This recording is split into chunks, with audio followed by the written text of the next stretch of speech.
Shalom, shalom. Selamat pagi, kita bertemu lagi di saat teduh berkemenangan pada pagi hari ini.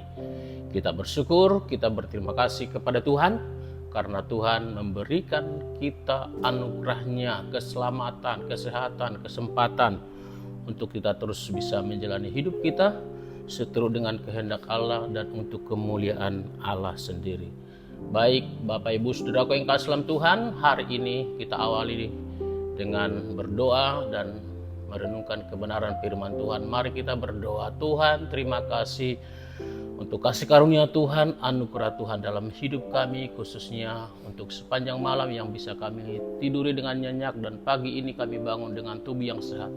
Terima kasih Tuhan untuk kebaikan-Mu, untuk anugerah-Mu, Engkau mencegah, melindungi kami, dan hari ini kami datang kepadamu, menyerahkan hidup kami ke dalam tangan Tuhan. Sebelum kami memulai segala sesuatu, sebelum kami mulai aktivitas kami datang menyerahkan hidup kami kepadamu, dan kami mau Tuhan membaca dan merenungkan firman-Mu. Urapi hamba-Mu dengan waktu yang singkat, biar kami diberkati melalui renungan firman Tuhan pagi hari ini. Dalam nama Tuhan Yesus kami berdoa dan bersyukur. Haleluya. Amin. Bapak Ibu Saudaraku yang kasih dalam Tuhan, seperti yang kita tahu bahwa di bulan ini tema besar kita adalah awas, ya.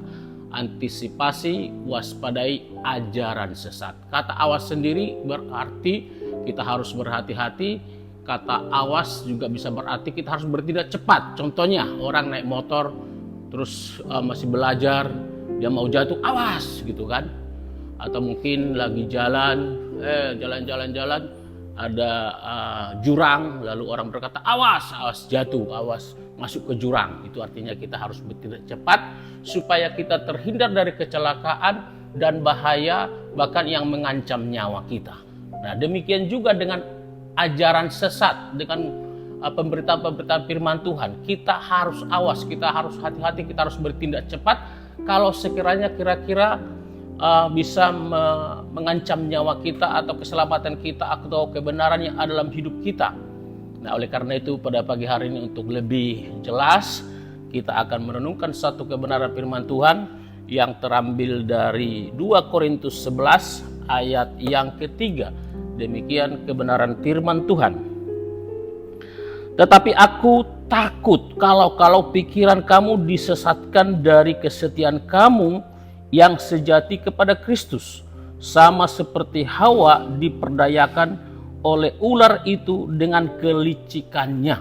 Saya ulangi, tetapi aku takut kalau pikiran kamu disesatkan dari kesetiaan kamu yang sejati kepada Kristus, sama seperti Hawa diperdayakan ular itu dengan kelicikannya. Judul renungan kita pagi hari ini adalah jangan diperdaya seperti Hawa. Ayat yang kita baca dengan jelas mengatakan kepada kita bahwa iblis sedang diperdaya, Hawa sedang diperdaya oleh iblis. Dan firman Tuhan mengingatkan kepada kita pagi hari ini supaya kita jangan mau diperdaya seperti Hawa, jangan mau diperdaya oleh ajaran sesat, jangan mau diperdaya oleh ajakan-ajakan yang menyesatkan, seperti dikatakan di sini, disesatkan dari kesetiaan kamu yang sejati kepada Kristus. Artinya iman kita yang kokoh, yang sejati kepada Kristus itu jangan digoyahkan, jangan lagi disesatkan, jangan lagi berubah. Nah, ternyata saudaraku yang kasih dalam Tuhan, penyesatan itu sudah terjadi dari awal. Ketika manusia pertama Adam dan Hawa ada di Taman Eden, yang memang pertama menerimanya adalah Hawa sendiri. Nah, untuk mengerti hal ini saudaraku yang kasih dalam Tuhan, kita harus kembali melihat, mereview cerita tentang Hawa, bagaimana iblis memperdaya Hawa sehingga dia tersesat dan manusia, kesesatan yang paling dalam adalah manusia jatuh ke dalam dosa. Saudaraku, singkat cerita, mungkin nanti Bapak Ibu karena waktu bisa dibuka Alkitabnya, Kejadian pasal 3. Secara singkat dikatakan di sana bahwa ular menggoda, memperdaya Hawa dengan mengatakan, tentulah Tuhan mengatakan kepadamu bahwa buah dalam taman ini tidak boleh kamu makan. Tetapi iblis berkata, Hawa menjawab, iya, kami tidak boleh memakannya. Kurang lebih begitu ya. Tapi iblis memutarbalikkan kebenaran, kamu sekali-sekali tidak akan mati, tetapi matamu akan terbuka dan kamu akan sama seperti Allah, tahu tentang yang baik dan yang jahat. Saudaraku yang kasih dalam Tuhan, bukan hanya kata-kata itu yang memperdaya Hawa atau mempengaruhi Hawa sehingga dia mengambil buah itu dan jatuh dalam dosa, tapi Alkitab mengatakan buah itu menarik. Nah, tapi di sini kita melihat peran iblis sebagai penyesat itu sudah terjadi dari awal. Iblis memperdaya Hawa supaya dia tidak percaya sepenuhnya kepada kebenaran firman Tuhan.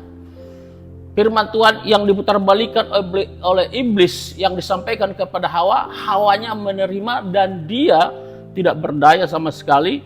Dan seperti yang kita tahu, seperti yang saya katakan tadi, akhirnya Hawa mengambil buah itu dan manusia jatuh ke dalam dosa. Saudaraku yang kasih dalam Tuhan, itu berarti apa saudaraku?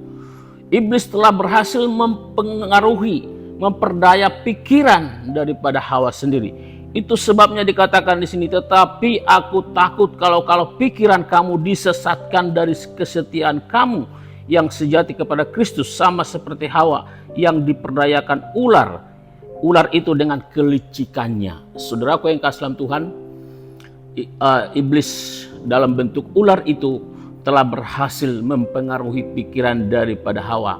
Dan hari ini kita diingatkan, jangan sampai pikiran kita dengan ajaran-ajaran saat mungkin berita-berita hoax gitu ya, yang kita dengar, yang akhir-akhir ini lagi viral, mungkin contoh yang paling masih segar di ingatan kita tentang ajaran sesat, yaitu Kristen progresif yang menekankan tentang kebaikan, tidak perlu ke gereja, tidak yakin lagi keselamatan ada di dalam Yesus gitu ya, dan lain sebagainya. Saudaraku yang kasih dalam Tuhan, ini salah satu contoh ajaran sesat yang sedang viral saat ini. Dan melalui firman Tuhan ini kita diajak supaya kita jangan diperdaya. Saudaraku, memang manusia terus menggali, belajar. Tapi saya ingin mengatakan, jangan kita mau disesatkan ya. Saya kadang-kadang berpikir orang mungkin terlalu pintar memakai otaknya, firman Tuhan di otak-atik, dibaca lagi, direnungkan lagi, tapi bukan menjadi benar, tapi menjadi tersesat, disesatkan oleh pikirannya sendiri. Semoga firman Tuhan yang kita dengarkan pagi hari ini, saudaraku yang kasih dalam Tuhan, jangan mau diperdaya seperti Hawa. Dan firman Tuhan jelas mengatakan, jangan kita mau dipengaruhi pikiran kita, jangan mau dipengaruhi oleh ajaran-ajaran sesat. Kiranya kebenaran firman Tuhan memberkati kita pagi hari ini, dan kita mau tetap pada pendirian kita, iman kita yang sejati kepada Kristus. Yesus adalah Tuhan dan Juru Selamat. Yesus adalah penolong kita. Yesus telah mati bagi saudara dan saya untuk menyelamatkan kita, untuk mengubah kutuk menjadi berkat, untuk mengubah neraka menjadi surga, dan saudara dan saya adalah orang-orang yang diselamatkan. Itu berarti kita berhak untuk menerima segala janji-janji Allah. Amin. Untuk kebenaran firman Tuhan kita berdoa. Terima kasih Tuhan Yesus, terima kasih Bapa. Pagi hari ini Kau mengajar kami supaya kami jangan mau diperdaya seperti Hawa, di mana Hawa berhasil dipengaruhi oleh ular, iblis dalam bentuk ular yang memutarbalikkan kebenaran. Yang harusnya dia tidak makan buah itu, tapi dia memakannya karena dipengaruhi oleh ular. Biarlah setiap kami yang mendengarkan kebenaran firman-Mu, kami tetap dalam iman kami, iman yang sejati kepada Kristus.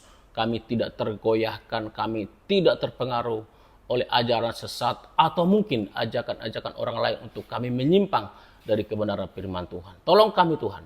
Terima kasih Bapa. Kami datang menyerahkan hidup kami ke dalam tangan Tuhan sepanjang hari ini. Tuhan, kami mohon lindungi, jagai, sertai kami. Berikan kami kekuatan, kesehatan untuk melakukan tugas pekerjaan kami. Dan biarlah semuanya itu untuk kemuliaan dan kebesaran bagi nama Tuhan. Terima kasih Tuhan, bagi mulai segala hormat, pujian, dan kemuliaan. Dalam nama Tuhan Yesus kami berdoa dan bersyukur. Haleluya. Amin. Amin untuk firman Tuhan. Sekian renungan firman Tuhan bagi kita pagi hari ini. Sekali lagi Tuhan memberkati kita semua. Shalom.